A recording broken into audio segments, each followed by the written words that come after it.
अस्सलाम वालेकुम, मैं हूं रेहान तारिक और आप देख रहे हैं दास्ताक। पीटीआई की क़यादत में बड़ी तब्दीलियों की गूंज सुनाई दे रही है और इस तब्दीली की वजह बज़ाहिर ये लग रही है कि बानी पीटीआई को पार्टी मामलात से दूर रखा जाए, क्योंकि ये तासुर पाया जाता है कि बानी पीटीआई की जारहाना तर्ज़ सियासत की वजह से इंतशार को हवा मिलती है और तहरीक इंसाफ पहली मज़ामत का बयानिया अपनाकर बहुत नुकसान उठा चुकी है और यही वजह है कि पीटीआई रहनुमाओं को बानी पीटीआई से मिलने नहीं दिया जा रहा है। आज इंसदादी दहशतगर्दी की अदालत ने जेल सुपरिटेंडेंट को पीटीआई रहनुमाओं की मुलाकात के लिए हिदायत दी थी, लेकिन बानी पीटीआई के वकील फैसल चौधरी कहते हैं कि जेल सुपरिटेंडेंट अदालत के अहकामात मानने से हिचकिचा रहे हैं।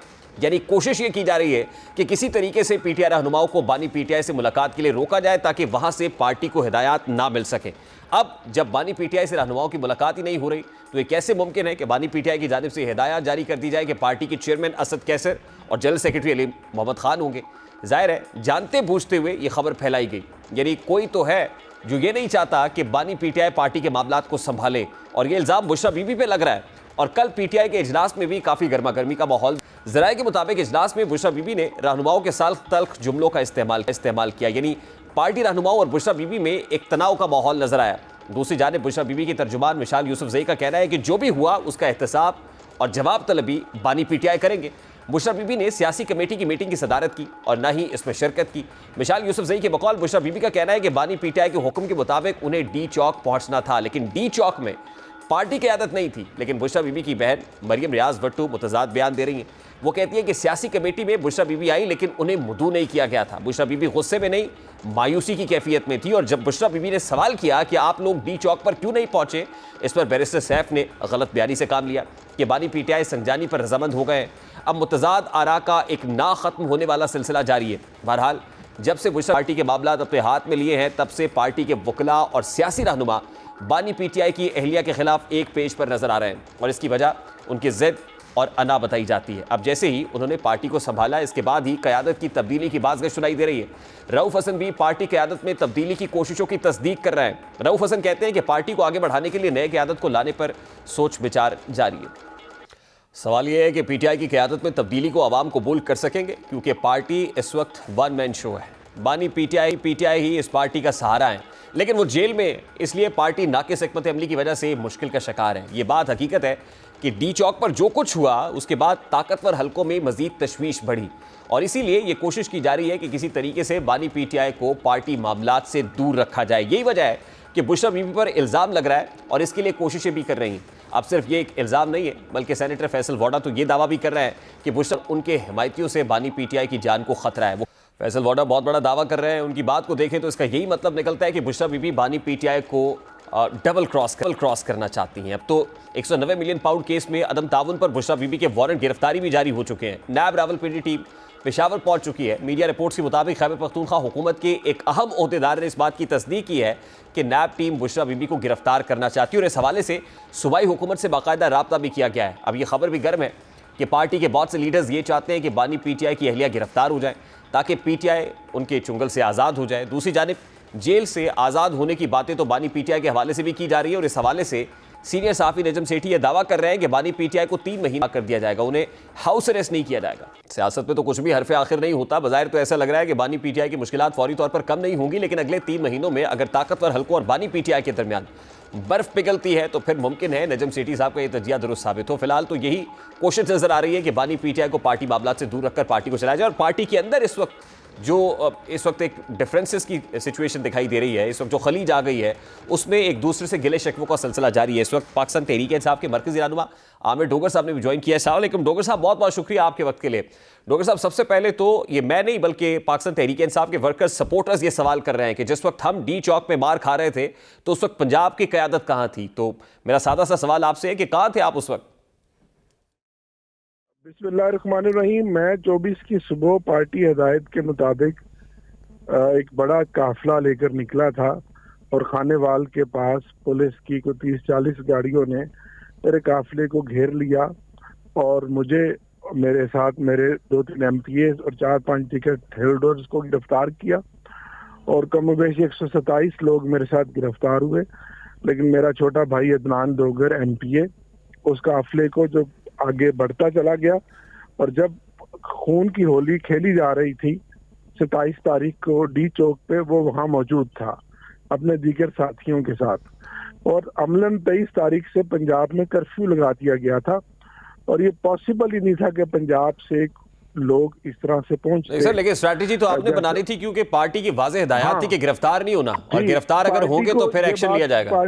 पार्टी को ये बात मेरे समेत मुख्तलिफ लोगों ने कही कि हम अगर एक दिन पहले अपने जिलों से निकल जाएं और हम एक जगह पर इस्लामाबाद में या केपीके में पहुंच जाएं तो वो हमारे लिए ज्यादा मौसर होगा और हम 20-30 हजार बंदा पंजाब से इकट्ठा कर सकते थे केपीके में सवाबी के मुकाम पे। लेकिन पार्टी ने कहा नहीं, 23-24 से पहले किसी ने गिरफ्तार भी नहीं होना और 24 को ही आपने हर जिले से निकलना है। तो हमने अटेम्प्ट की और बड़ी स्ट्रांग अटेम्प्ट की और मुल्तान से काफिला निकला बाकी पंजाब की तरह, लेकिन हर गली में, हर मोहल्ले पे, हर चौक पे नाके थे। आप सब जानते हैं पंजाब में जो 2.5 साल से। अच्छा, जिस वक्त आप गिरफ्तार हुए, ज़ैन कुरैशी साहब गिरफ्तार हुए, तो उस वक्त ये खबर भी सामने आई कि आपको पार्टी से फारिग कर दिया गया है। तो इस वक्त स्टेटस क्या है सर पार्टी में आपका? नहीं, फारिग तो नहीं कर दिया गया, पार्टी में हूँ अल्हम्दुलिल्लाह, और 2014 से पार्टी में बड़ी साबित कदमी के साथ खड़ा हूँ। और पार्टी ने जब जब कॉल दी, हर कॉल के ऊपर मैं वहां पहुंचा, लब्बैक कहा। इसी दौरान पार्टी के टिकट पे जब मैं 2014 में इलेक्ट हुआ तो 15 ही दिन के बाद पार्टी ने मुझसे इस्तीफा मांगा, मैंने इस्तीफा दिया। फिर 18 में पार्टी ने दोबारा इस्तीफा मांगा, मैंने फिर इस्तीफा दिया। और अभी जो 26वीं तरमीम पे जिस तरह पंजाब के मैंने इसको हुकूमत की तरफ से अरबों रुपए की ऑफर थी, वहां भी डट कर पार्टी के साथ खड़ा हूँ और पार्टी के हर डिसिप्लिन का पाबंद हूँ। पार्टी में मेरी एक सीनियर पार्टी के एक लीडर की हैसियत से मेरी एक शनाख्त है और पाखान का अदना कारकुन और सिपाही हूँ। लेकिन इससे ज्यादा बात मैं जो आपको करना चाहता हूँ कि आप उस पर भी तो बात करें कि जो हमारे बेगुनाह कारकुनानों को वहाँ कत्लेआम किया गया। इस पे तो हमने बिल्कुल आज हुकूमत से ये सवाल किया है और करेंगे भी कि इसके ऊपर इंक्वायरी हो गया, इसके ऊपर इंक्वायरी कमीशन हो। सैकड़ों कारकुनों को शहीद किया गया। आप पूरे का पूरा मीडिया एक सोची समझी साजिश के तहत हम ये सवाल कर रहे हैं और ये सवाल करते रहेंगे। आबिद डोगर साहब सवाल कर रहे हैं और सवाल करते रहेंगे, लेकिन आपसे सवाल मेरा ये है, ये मेरा ही सवाल नहीं है, ये पाकिस्तान तहरीक इंसाफ के वर्कर्स और सपोर्टर्स का सवाल भी है कि लीडरशिप कहाँ रह गई थी। सलमान अकरम राजा साहब मुस्ताफी हुए, बैरिस्टर गौहर के हवाले से खबरें आ रही हैं और पता ये चल रहा है कि मेजर सर्जरी होने जा रही पाकिस्तान तहरीक इंसाफ में। लीडरशिप थी वहाँ, केपीके के एमएनए एमपीएस थे, पंजाब से एमपीएस एमएनए पहुंचे। मेरा छोटा भाई मेरे हल्के में नीचे एमएनए अदनान डोगर वहाँ डी चौक में मौजूद था, बाकी लोग भी मौजूद थे। लेकिन आप खुद जानते हैं कि पंजाब के मसाइल और हालात क्या हैं, जिस आग के दरिया को हम अबूर करते हुए यहाँ तक पहुंचे। तो फिर आप ये समझते हैं कि लीडरशिप ने जो आपको बाउंड किया था कि आप गिरफ्तार हुए बगैर पहुंचे, गैर हकीकी किस्म का मुतालबा था? क्या कभी आप पार्टी, किसी पार्टी के अगेंस्ट पता नहीं होगा, लेकिन आप 5-10 सालों से, 15 सालों से भी अगर देख रहे होंगे तो क्या 70 सालों में एक पार्टी के अगेंस्ट इतनी फस्तायत, इतनी बदमाशी, इतना जबर के सानिया जलियां वाला बाग की याद ताजा कर दी, वहाँ जो फायरिंग की और सैकड़ों लोगों को जख्मी किया और 68 से ज्यादा लोगों को शहीद किया। इस पर भी तो कोई बात करे। अल्लाह अल हक है, आज नहीं तो कल ये खून जो गिरा है, क्या इसका कोई हिसाब नहीं होगा? आबिद डोगर साहब, जो मैस मोबिलाइजेशन होनी चाहिए थी, आपको लगता है कि पार्टी की जो कॉल है या मुतालबा था वो गैर हकीकी था? और मैं डंके की चोट पे ये कह रहा हूं कि पाकिस्तान तहरीक इंसाफ की क़यादत को मसलियत कोशी छोड़नी चाहिए, क्योंकि मसलियत कोशी कौमी अहमियत के लिए जहर कातिल है। मैं डंके की चोट पे कह रहा हूं कि कारकुनान को डी चौक में लड़ने मरने के लिए छोड़ के खान की पीठ में जो छुरा घोंपा है क़यादत ने, वो भी देखना चाहिए। ये यहां बैठ के रोने धोने से कुछ नहीं होगा कि अपने ड्राइंग रूमों में बैठ के आप सिर्फ नोहा पढ़ रहे हो, ऐसे नहीं होगा। आमिर डोगर साहब, हम हर मैदान में सामने खड़े हुए हैं, आमिर डोगर हर मैदान में खड़ा हुआ है। लेकिन आपकी बात ठीक है, वहां जो हुआ वहां फुकदान जरूर था, क़यादत नहीं थी, क़यादत को होना चाहिए था, प्लानिंग की भी कोई फुकदान था। लेकिन 30,000 बंदा उस टाइम मौजूद था जिनको फायरिंग करके भून दिया गया। ये भी तो आप देखिए। अब क्या होने जा रहा है, मुझे बताइए कि क्या पाकिस्तान तहरीक इंसाफ अब कोई लीडरलेस है, लीडरशिप क्राइसिस पैदा हो गया है? What is going to happen now? एक सोची समझी साजिश के तहत इस हाल में पहुंचाया गया है। लेकिन पाकिस्तान के अवाम, पाकिस्तान के कारकुनान, पाकिस्तान का बच्चा इमरान खान के साथ है। उसमें आमिर डोगर मैटर नहीं करता। आज अगर आमिर डोगर की पहचान है तो इमरान खान के साथ है, उसके नजरिए के साथ है। अगर मैं 1 लाख वोटों की लीड लेकर जहांगीर तरीन को हरा के असेंबली में बैठा हूं तो इमरान खान की वजह से है। तो इमरान खान का नजरिया इस पहले से ज्यादा मजबूत आबिद डोगर हुआ। साहब, आई हैव टू आप टेक अ जितना वेरी भी क्विक दबा शॉर्ट लें, ब्रेक सर, मुझे ब्रेक लेनी है, जितना लेकिन भी दबा मैं लें, इमरान खान आगे बढ़ता चला ठीक। जाएगा हर जुल्म। मुनीर न्याजी साहब का ये शेर बिल्कुल सच साबित होता है। पाकिस्तान तहरीक इंसाफ की क़यादत पे इस वक्त के कुछ भी रावा औखिया सन, कुछ गल विच गमा दा तौक वी सी, कुछ शहर दे लोग भी जालिम सन, कुछ सानू मरन दा शौक भी सी।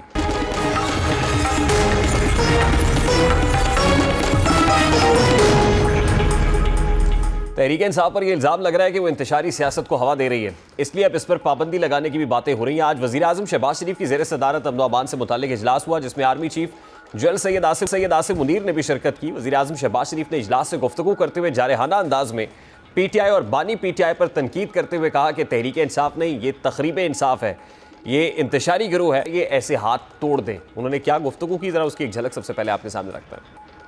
इंसाफ नहीं, तकरीब इंसाफ है और इंसाफ का कत्ल वाली ये पार्टी है। उनको इसका कोई एहसास नहीं, चाहे वो जेल में इनका बानी सर से पांव तक दनात झूठ बोलने वाला शख्स, ये एक फितना है और ये एक तकरीब कारी का एक जत्था है, एक ग्रोह है। जितने भी तकरीब कार हैं, सबोटेयर्स, मिसक्रेंट्स, उन सब के खिलाफ FIRs काटी जाएं, उनकी प्रोसिक्यूशन हो सॉलिड ग्राउंड्स के ऊपर। हमें हर चीज वो करनी चाहिए कि दुश्मनाने पाकिस्तान को इस वक्त न तो रोकें, उसको तोड़ दें।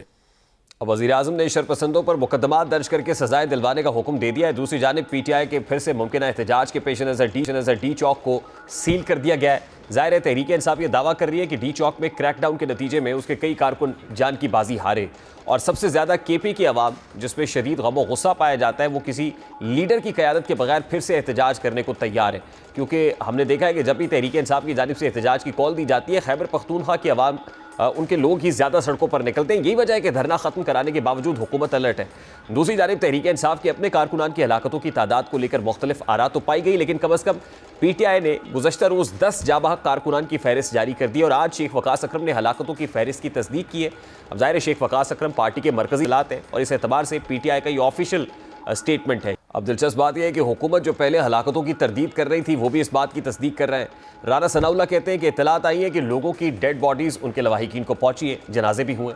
इस वक्त तर्जुमान पंजाब हुकूमत सैयद कौसर काज़मी हमारे साथ मौजूद है। अस्सलाम वालेकुम काज़मी साहब, बहुत बहुत शुक्रिया आपके वक्त के लिए। सबसे पहले तो आज वज़ीर आज़म साहब ने जो स्टेटमेंट तहरीक इंसाफ को के मुतालिक दिया कि तकरीब इंसाफ है और इनके हाथ तोड़ देंगे, डोंट यू थिंक कि बड़ा ही ये संजीदा और बड़ा सख्त जुमला है जो वज़ीर आज़म साहब ने कहा? तो हुकूमत क्या करने का इरादा रखती है? अब क्या बैन कर रहे हैं PTI को, KP पे गवर्नर रूल लगा रहे हैं, क्या कर रहे हैं जारी हुकूमत?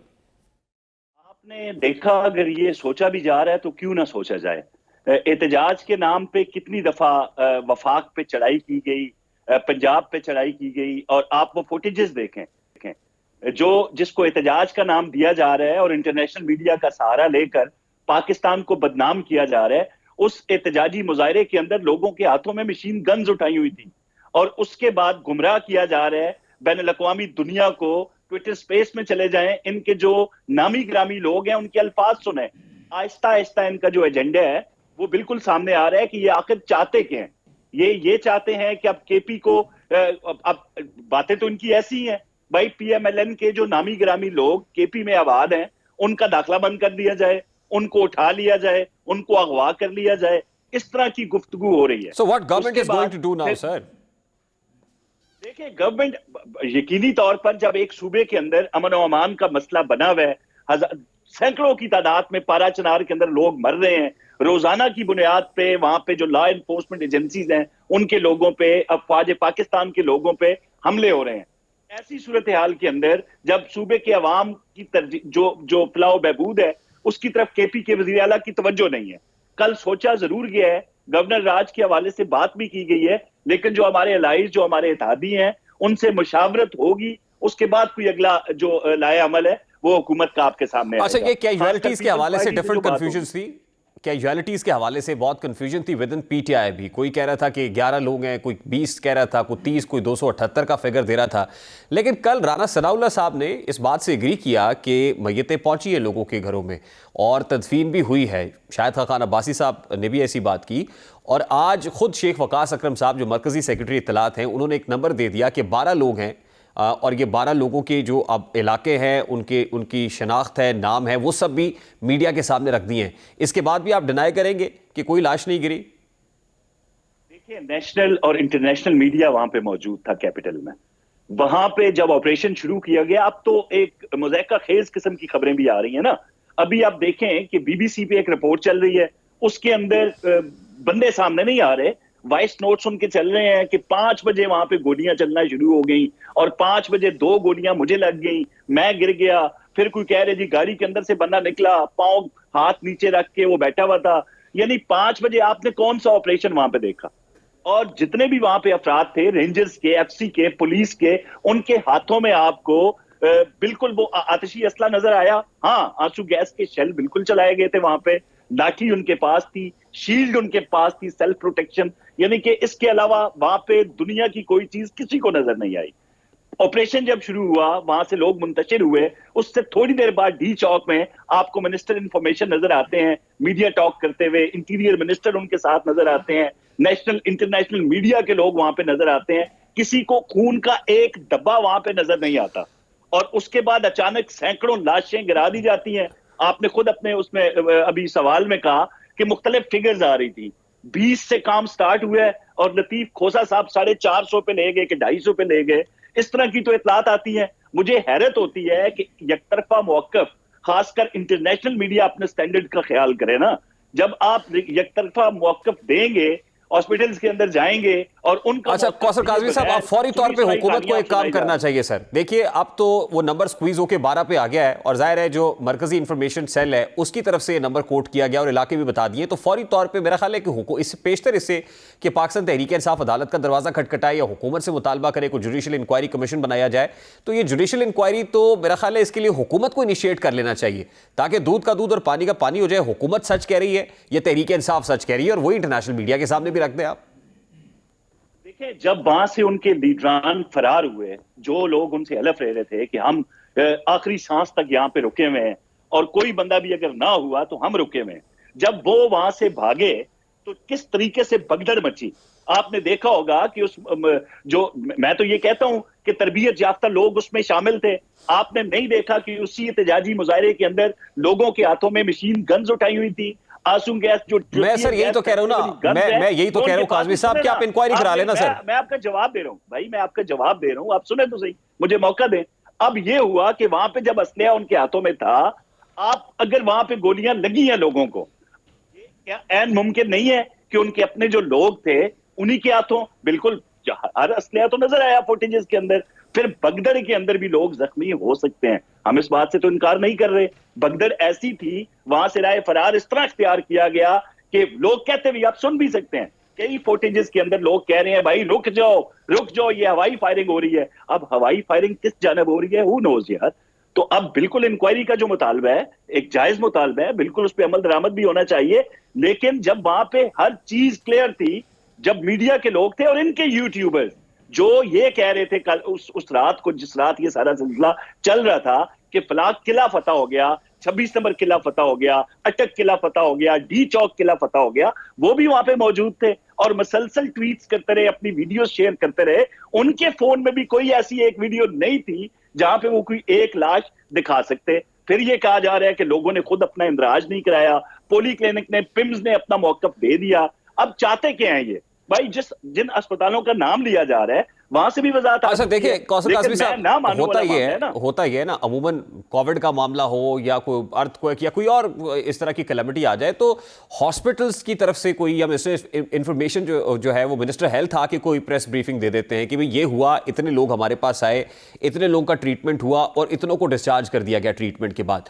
हमने कोई ऐसी प्रेस कॉन्फ्रेंस नहीं दी। हाँ, मिनिस्टर इंफॉर्मेशन की प्रेस कॉन्फ्रेंस या दीगर मिनिस्टर्स करते रहे, तो आपको नहीं लगता कि वो हो जाता तो उससे भी क्लैरिटी आ जाती? दूसरी बात यह है कि this is the high time कि जब इंक्वायरी हुकूमत खुद करा ले और मामला सामने रख दे इंटरनेशनल मीडिया और लोकल मीडिया की भी ये हुआ है और इतनी कैजुअलिटीज और इस सबब से हुई है, तो मेरा ख्याल है कि नौबत ही नहीं आएगी इस प्रोपेगेंडे की।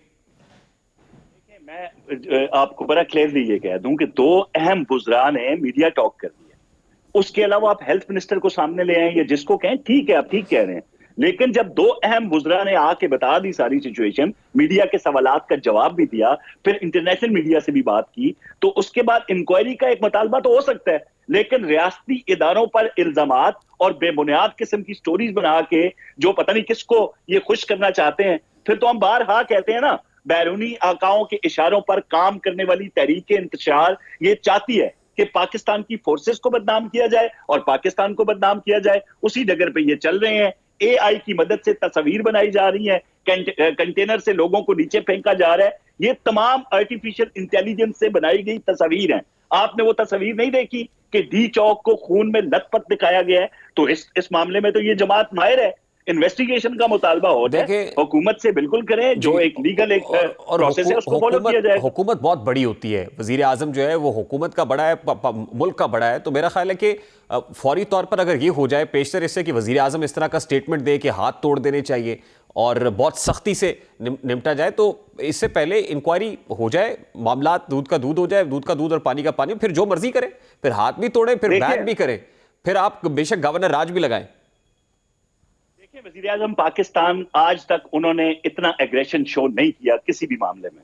अब सारी दुनिया ये जानती है कि कौन लोग उनका हिस्सा थे। यार 37 जब गैर मुल्की किसी एहतजाज से गिरफ्तार होते हैं तो उस मुल्क का जो चीफ एग्जीक्यूटिव होता है उसको बिल्कुल गुस्सा भी आना चाहिए, उसके जज्बात भी क्यों ना हो।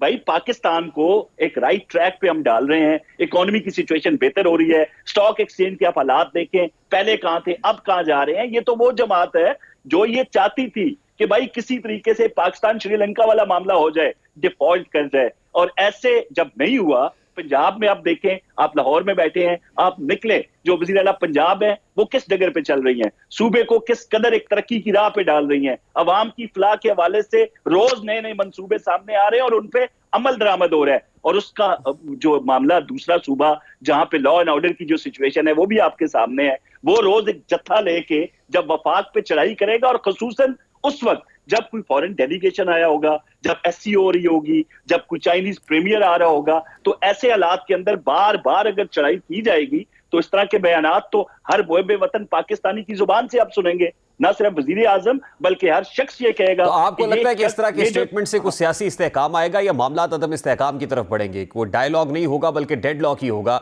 जो अल्टीमेटली मुल्क के लिए नुकसानदेह है।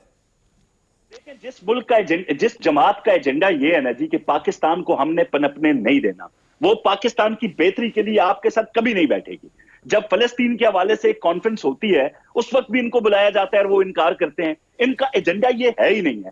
जब आप ये देख सकते हैं कि सामने जब भी मुल्क जो है वो रफ्तार पकड़ता है तरक्की की, इनको मरोड़ उठने शुरू होते हैं और ये वफाक पे और सूबों पे चढ़ाई करते हैं, तो ऐसी जमात का तो एजेंडा ही कुछ और है, वो बिल्कुल नहीं बैठेंगे मुज़ाकरात। अच्छा, लास्टली कौसर काज़मी साहब, लास्टली अब इमीडिएट रिस्पॉन्स जो है हुकूमत की तरफ से क्या होगा वज़ीर आज़म के इस इतने बड़े स्टेटमेंट के बाद? क्या फौरी तौर पर कोई बैनिंग PTI या गवर्नर रूल के हवाले से या कोई और मुकदमात के हवाले से हम फौरी तौर पर कोई एक्शन होता हुआ देखेंगे? क्विकली बता दीजिएगा, then I have to take a break. जी बिल्कुल, इन्वेस्टिगेशन तो बिल्कुल हो रही है जी, और जो ज़िम्मेदारान है उनको सजाएं भी मिलेंगी, और CCTV फुटेजेस की मदद से जो जो होता रहा, जो असलहा उठा के और जो 37 अफगानी पकड़े गए, उन तमाम से जो तहकीकात हैं वो बिल्कुल होंगी। बाकी आपने कहा बैन के हवाले से, गवर्नर रूल के हवाले से, तो वो जो हमारे अलाइज, जो हमारे इत्तेहादी हैं, उनसे मुशावरत होगी। मुशावरत के बाद तमाम इत्तेहादी पार्टियों का जो फैसला होगा उस पर अमल दरामद होगा। बहुत बहुत शुक्रिया। कौसर काज़मी हमारे साथ मौजूद थे। अभी एक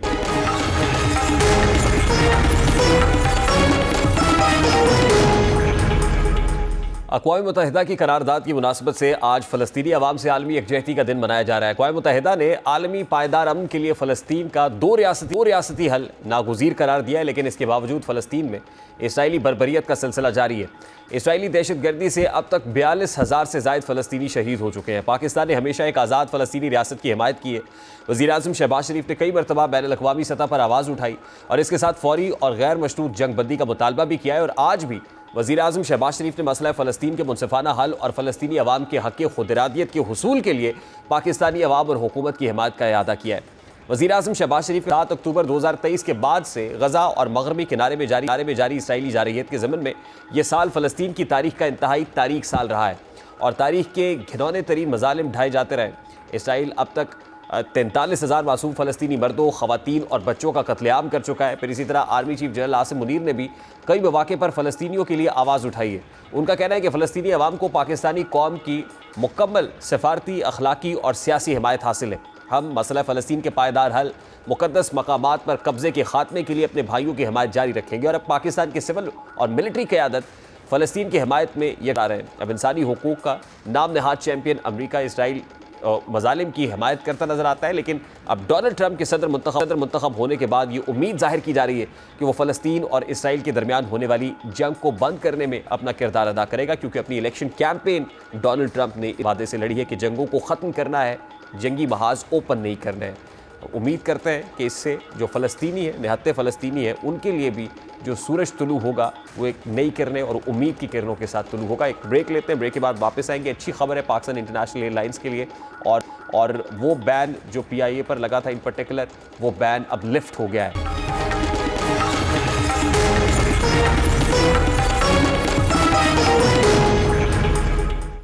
कौमी एयरलाइन PIA के हवाले से ज़्यादातर बुरी खबरें ही सुनने को मिलती है, लेकिन अब एक अच्छी खबर सामने आई है कि यूरोपीय यूनियन एयर सेफ्टी एजेंसी ने PIA में पायलट्स की जाली लाइसेंसेस का मामला सामने आने पर जो 30 जून 2020 को मुख्तलिफ यूरोपीय ममालिक के लिए परवाज़ों को मुअत्तल किया था, वज़ीर दिफा और हवाबाजी ख्वाजा ये नवीद सुना रहे हैं कि यूरोपीय कमीशन और यूरोपीय एविएशन सेफ्टी एजेंसी ने PIA की यूरोप के लिए परवाज़ों पर आयद पाबंदी ख़त्म कर दी है।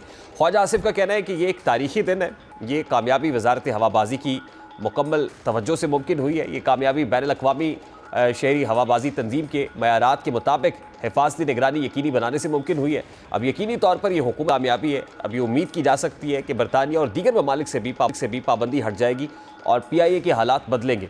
कौमी एयरलाइन पर तहरीक इंसाफ के दौर में उस वक्त जो है वो बुरा वक्त आया था और बुरे वक्त का सामना करना पड़ा था, जब उस वक्त वज़ीर हवाबाजी ने कौमी असम्बली में खड़े होकर यह बयान दिया था कि PIA के पायलट्स के पास जाली लाइसेंसेस हैं, और उसके बाद तहरीक इंसाफ की हुकूमत को भी कड़ी तनकीद का निशाना बनाया गया था। जाहिर है कि यह खबर यह गैर ज़िम्मेदाराना किस्म का स्टेटमेंट था, जिसका खमियाजा PIA को पाबंदी की सूरत उठाना पड़ा। अब एक ऐसे वक्त में जब PIA की नीलामी की कोशिशें जारी हैं, प्राइवेटाइजेशन की बात हो रही है, ऐसे वक्त में ये पाबंदी हटना खुशाइन भी है। कम से कम सियासी क़यादत को मुल्की इदारों को मजबूत बनाने के लिए बयानबाजी और सियासत से गुरेज करना चाहिए, क्योंकि ये इदारे जिनसे पाकिस्तान की आमदन हासिल होती है, रेवेन्यू जनरेट होता है, ये पाकिस्तान के इदारे हैं, ये किसी सियासी पार्टी के इदारे नहीं है, इसलिए इसको अपनी सियासत की नज़र नहीं करना चाहिए। बहुत अच्छी खबर है, पाकिस्तान इंटरनेशनल एयरलाइन उम्मीद है कि PIA इसको कैपिटलाइज भी करेगी।